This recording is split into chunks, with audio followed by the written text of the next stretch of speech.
Hi guys, welcome to edu medicine. तो अभी हम करने जा रहे हैं आपका यूनिट 11 जो कि है फंक्शनल क्लासिफिकेशन ऑफ सिटीज़, जो आपकी अर्बन सोशियोलॉजी का जो चैप्टर 11 है या यूनिट 11 है उसका है, और इसका कोड है MSOE 004।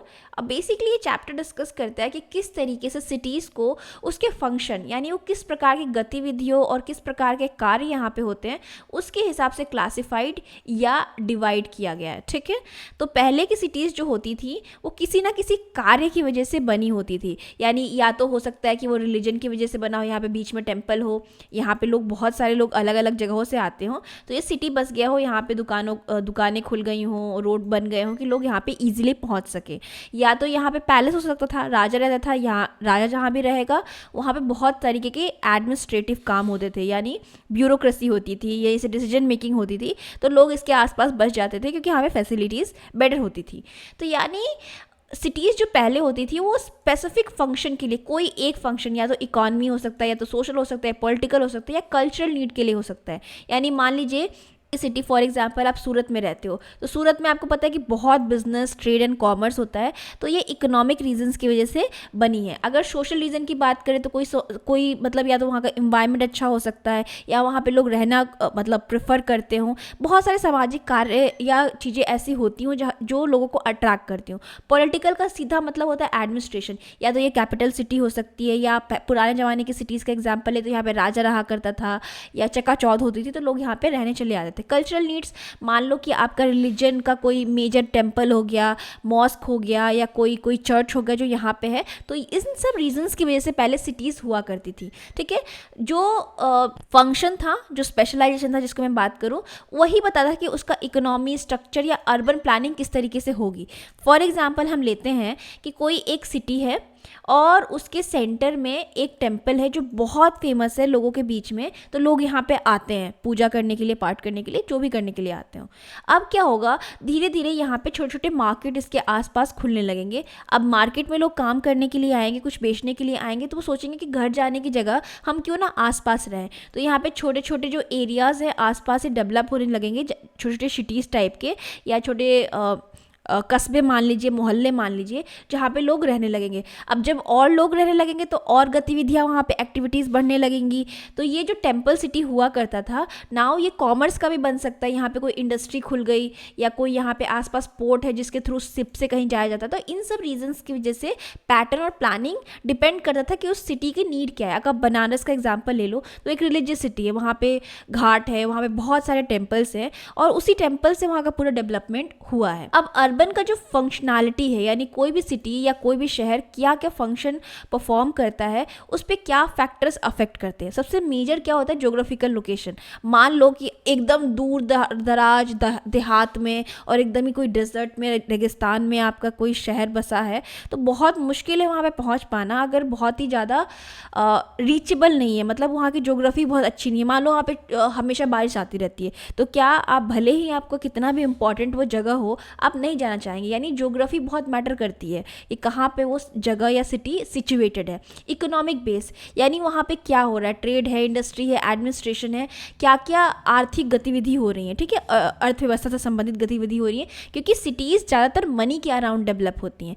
और हिस्टोरिकल डेवलपमेंट भी हो सकता है। आपने देखा होगा कि बहुत सारे शहर भारत में, मैं बहुत सारे चैप्टर में डिस्कस करती रहती हूँ, कि वो एंशिएंट रीजन्स की वजह से, जैसे मैंने टेम्पल का एग्जाम्पल लिया, वहाँ पर कोई टेम्पल था या कोई रिलीजियस इंपॉर्टेंस था तो वो सिटी डेवलप हो गई। कॉलोनीज़ की बात करें तो इन लोगों ने बहुत सारे एडमिनिस्ट्रेटिव हब्स बनाए थे, और इनके एडमिनिस्ट्रेटिव हब्स क्यों बनते थे, कि यहाँ से वो व्यापार कर सके। तो दोनों को रिलेटेड सिटीज़ थी। यानी मान लीजिए कि इनके पास बहुत सारा व्यापार करना है, और इनको व्यापार करने के लिए समुद्र के पास पोर्ट जहाँ पे हो, जहाँ से वो शिप अपने देश भेज सके, वहाँ पे बहुत सारी सिटीज़ ये लोग डेवलप करते थे। यहाँ पे एडमिनिस्ट्रेशन का भी काम होता था, व्यापार का भी काम होता था। ठीक है, और बाद के फेज़ में देखें तो सिटीज़ जो थी वो एक रीज़न से नहीं, मल्टीपल रीजन्स की वजह से फेमस हो गई। फॉर एग्जाम्पल हम दिल्ली को ले तो दिल्ली बहुत लोगों के लिए एक रिलीजियस प्लेस भी हो सकता है, कल्चरल प्लेस भी हो सकता है, एडमिनिस्ट्रेटिव तो है ही क्योंकि ये कैपिटल सिटी है, और भी रीजंस हो सकते हैं। यानी मिक्सड ऑफ एवरीथिंग भी हो सकता है।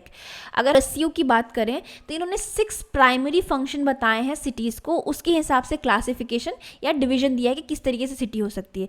कोई भी शहर एडमिनिस्ट्रेटिव हो सकती है, यानी आपकी कैपिटल सिटी, वहाँ पे राजा रहता है या सरकार गवर्नमेंट का हेड रहते हैं, या गवर्नमेंट की जो डिसीजन मेकिंग होती है वो वहाँ से होती है। डिफेंस, यानी आपने बहुत सारे सुने होंगे कि ये गोरखपुर कैंट है और या ये सिविल लाइन्स है, या इस तरीके के जो एरियाज़ हैं डिफेंस का, वहाँ बहुत कुछ रहता है। आगरा में भी है, तो इस तरीके से डिफेंस के मामले वहाँ पे देखे जाते हैं, इसलिए वो फेमस जाती हैं। कल्चरल, यानी कोई रिलीजियस प्लेस है या कुछ वहाँ का बहुत फेमस हो गया तो भी वो सिटी बन जाती है। प्रोडक्शन, यानी यहाँ पे इंडस्ट्रीज़ वगैरह हैं। आपने देखा होगा कि बहुत सारे मुरादाबाद और इस तरीके के शहर जो हैं, सूरत, अपने प्रोडक्शंस के लिए, इंडस्ट्रीज़ के लिए फेमस है। कम्युनिकेशन, यानी मतलब वहाँ पे रीच जो है वो ज़्यादा है कम्युनिकेशन की। ये अब आप बहुत काउंट नहीं कर सकते कम्युनिकेशन को, क्योंकि आजकल तो हर जगह कम्युनिकेशन हो ही सकता है, मोबाइल फ़ोन और इंटरनेट आ गई हैं।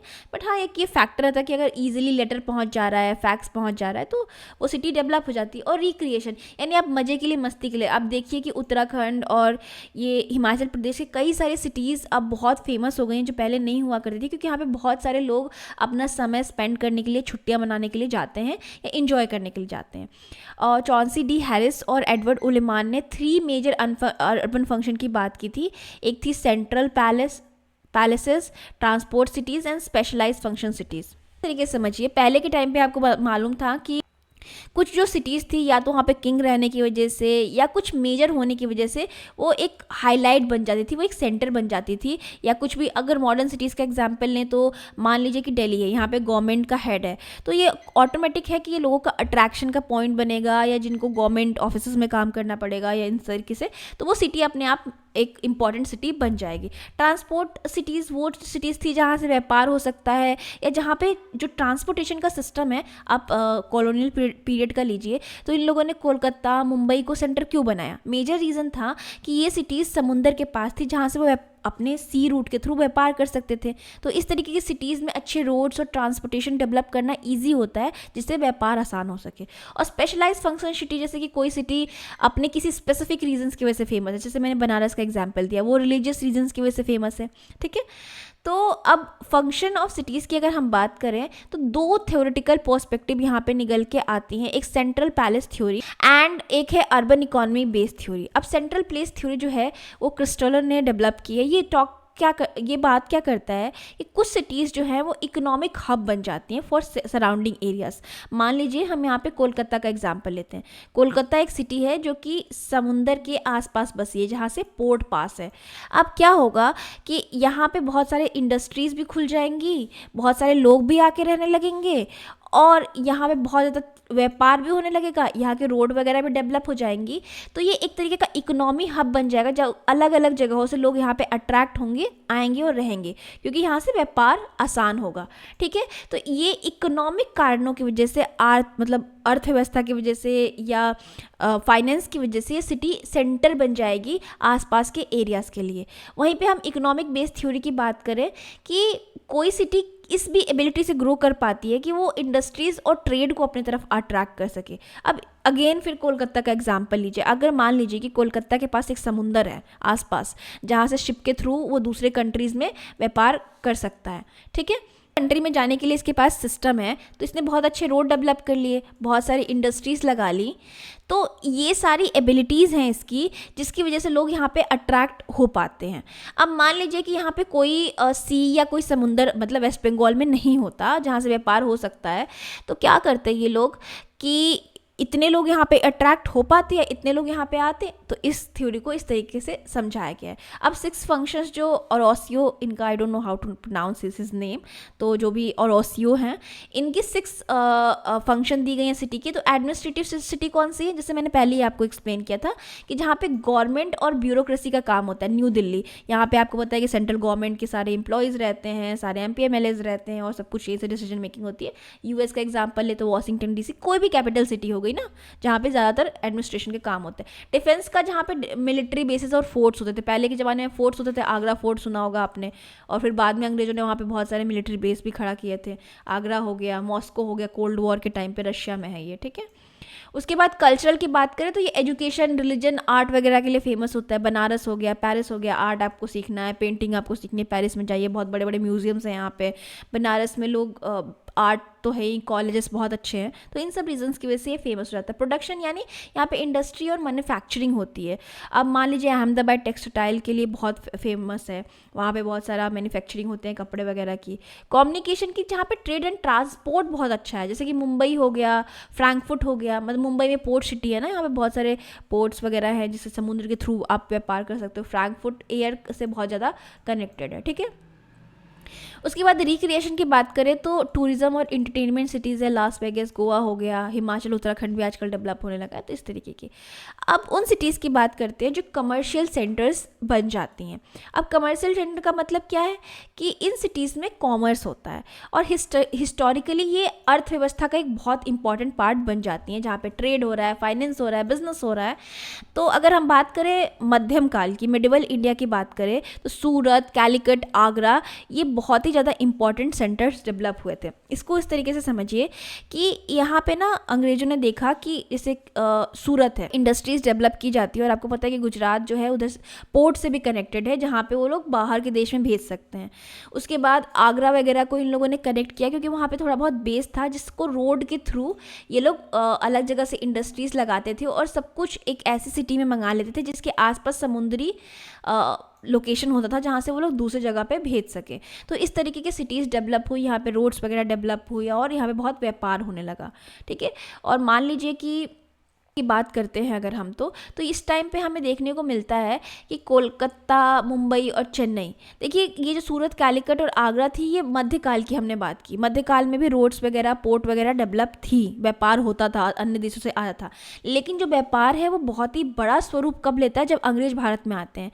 तो इन्होंने पूरी तरीके से इन तीनों सिटीज़ को, कोलकाता, मुंबई और चेन्नई को बदल दिया, क्योंकि इनको ट्रेड सेंटर्स बना दिया। यहीं पे आसपास इंडस्ट्रीज शुरू कर दी, यहीं पे लोग आकर रह रहे हैं, पूरा शहरीकरण शुरू हो गया यहाँ पे, और यहीं से समुद्र के रास्ते अन्य देशों में लोग पहुंच जाते व्यापार करने के लिए। अब पोस्ट इंडिपेंडेंस की बात करें, आज़ादी के बाद की बात करें, तो हमारे देश में बहुत सारे आईटी हब्स जैसे कि बेंगलुरु, हैदराबाद बनने लगे हैं। इवन नोएडा की आप बात करें तो नोएडा भी एक हब है इस तरीके का, जहाँ से अर्बन कमर्शियल लैंडस्केप को एक बदलाव मिला है। ये सिटीज़ को पहले इतनी इंपॉर्टेंस नहीं मिलती थी जितनी आईटी सेक्टर्स के आने के बाद और ये हब बनने के बाद मिली है। मतलब जितने भी भारत के आईटी सेक्टर वाले लोग हैं, इन्हीं सिटीज़ में आपको देखने को मिल जाएंगे।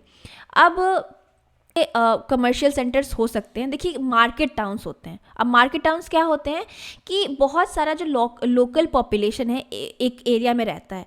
अब मान लीजिए कि उसे बड़ी बड़ी चीज़ें खरीदनी है, बड़ी बड़ी सर्विसेज लेनी है, कोई अब हर गांव में तो बहुत बड़े बड़े दुकान नहीं होंगे, तो ये इस तरीके के टाउन्स होते हैं जहाँ लोग गाँवों से जाके, वो एक तरीके का छोटा सा टाउन होता है या मार्केट टाउन समझ लीजिए, मार्केटिंग करते हैं। जैसे कि कानपुर और लुधियाना हो गया, इसके आसपास बहुत सारे गाँव हैं और बहुत सारे गाँव से लोग लुधियाना में निकल के जाते हैं शॉपिंग करने के लिए, तो ये मार्केट टाउन्स हो गए। फाइनेंशियल सेंटर्स कौन से हो गए, जहाँ पे बहुत सारे बैंक, स्टॉक मार्केट और फाइनेंशियल इंस्टीट्यूशंस रहते हैं। भारत में मुंबई में रहते हैं और अमेरिका का न्यूयॉर्क का एग्जांपल आप ले सकते हैं।